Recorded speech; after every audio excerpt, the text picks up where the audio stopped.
ನಮ್ಮ business ಪಾರ್ಟ್ನರ್ಸ್ಗಳಿಗೆ CBI notice issue ಮಾಡಿದೆ. Lines channel MDಗೆ notice ಕೊಟ್ಟಿದ್ದಾರೆ. ತಮಗೂ ಕೊಟ್ಟಿದ್ದಾರೆ ಅಂತ ಒಬ್ಬರಿಗೆ ಕೊಟ್ಟಿಲ್ಲ, ತಮಗೂ ಕೊಟ್ಟಿದ್ದಾರೆ.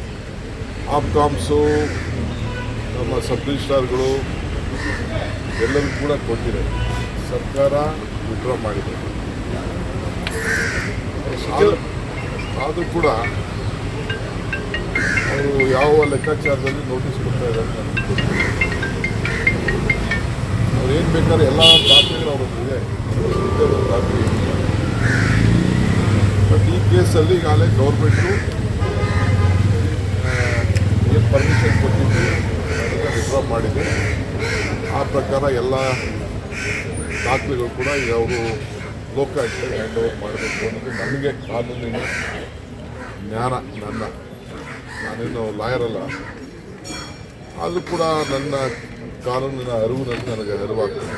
ನಾನೆಲ್ಲ ಲೋಕಾಯುಕ್ತರಿಗೆ ಕೊಡಬೇಕು ಅಂತ ಲೆಕ್ಕಾಚಾರ. ಬಟ್ ಈಗ ಹರಾಸ್ಮೆಂಟ್ ಮಾಡಲಿಕ್ಕೆ ಅಲ್ಲಿರೋಂಥ ಭಾಳ ದೊಡ್ಡ ದೊಡ್ಡ ಜನ ಇದ್ದಾರೆ. ನನಗೆಲ್ಲ ಗೊತ್ತಿದೆ, ನನಗೆ ಗೊತ್ತಿಲ್ಲ ಅಂತ ಏನಿಲ್ಲ.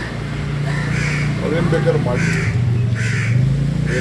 ಮಾಡಲಿ, ನನಗೆ ರಾಜಕೀಯವಾಗಿ ಮುಗಿಸ್ಬೇಕು, ತೊಂದರೆ ಮಾಡಬೇಕು ಅಂತೇಳಿ ಒಂದು ದೊಡ್ಡ ಷಡ್ಯಂತ್ರ ನಡೀತಾ ಇದೆ. ಕೆಲವು BJP ನಾಯಕರುಗಳೆಲ್ಲ ಅದು ಮುಂಚಿತವಾಗೇ ಹೇಳಿದ್ರು, ನನ್ನ ಜೈಲು ಕಳಿಸ್ತೀವಿ, ಜೈಲಿಗೆ ಹೋಗ್ತಾರೆ ಅಂತೆಲ್ಲ. ಅವರೆಲ್ಲ ಬಹುಶಃ ಅವರ ಇಲಾಖೆಯಲ್ಲಿ ಮಾತಾಡ್ತಿದ್ದೆಲ್ಲ ತಿಳಿಸಿದ್ರು.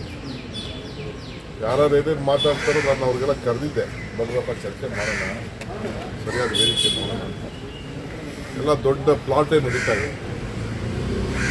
ಇರಲಿ, ನಾನೇನು ತಪ್ಪು ಮಾಡಿಲ್ಲ. ಅವ್ರು ಏನು ಬೇಕಾದ್ರೂ ಎನ್ಕ್ವೈರಿ ಮಾಡಿಕೊಳ್ಳಿ, ಏನು ಬೇಕಾದ್ರೂ ಮಾಡಿಕೊಳ್ಳಿ. ಎಲ್ಲಿ ನನಗೆ ನ್ಯಾಯ ಸಿಗಬೇಕು ನ್ಯಾಯ ಸಿಗಬೇಕು.